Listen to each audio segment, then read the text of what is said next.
Black woman leading started on the back of an envelope. I was on a plane flying home from a leadership training I had just facilitated, and I sat there and I just started writing. That was 2017, and we would not fully launch our first cohort until 2020.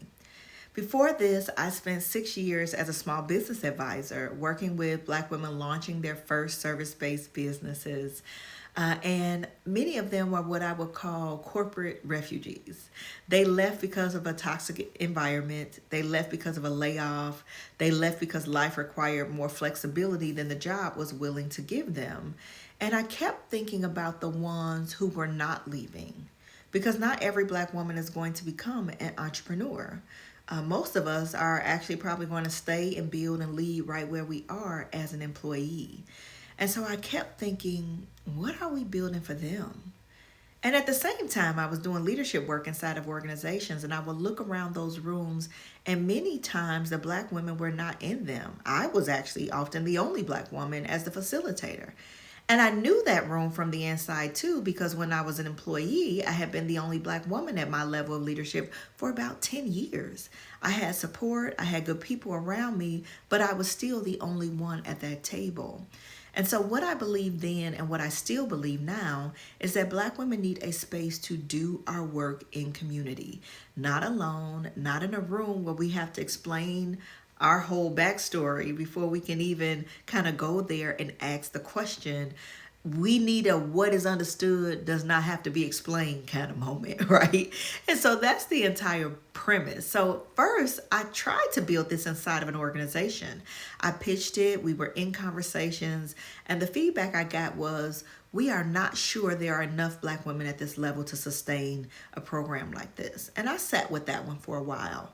I also worried about safety because if Black women are really experiencing the things we talk about in this work, are they going to say that out loud in a room that their employer paid for?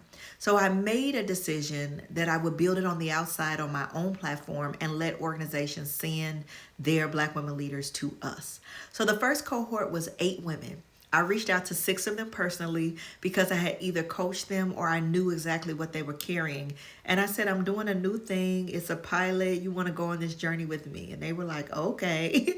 And the other 2 found me through a Facebook Live where I was talking about some of these issues. And they were like, oh my God, this is what I need. So it was 8 women and me. I was the only coach. I was the only team member. And to be quite honest, I didn't know if there would ever be a second cohort. But what happened in that room? My God, the honesty, the vulnerability, what those women were willing to say to each other told me that I was on to something.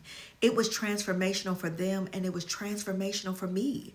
I walked out of it thinking, I have to keep doing this. And every one of those 8 women is still connected to Black Women Leading today. Some of them are executives now, sponsoring other Black women, bringing us into their organizations to do work with all leaders across the spectrum in their organizations. One of them is Coach Summer, who is a lead on our team today. So 6 years later, there are 5 programs. We have executive coaching, a conference and retreat, a podcast in its 9th season, and a whole entire amazing community. I could not have imagined any of that on that airplane. But here's what I really could not have anticipated. Year after year, women look me in the face with tears in their eyes and tell me this changed them. And it is not because of what we did. It's because of the space we created for them to do what they needed to do for themselves. And nobody could have told me what this would do for my own life. The relationships, the team, the community that has carried this far beyond me. And the truth is, we are maybe only 30% into the vision I have for Black women leading. So 6 years in, and the exciting thing is that we are just getting started. I am so excited to continue this journey and for all that is yet to come.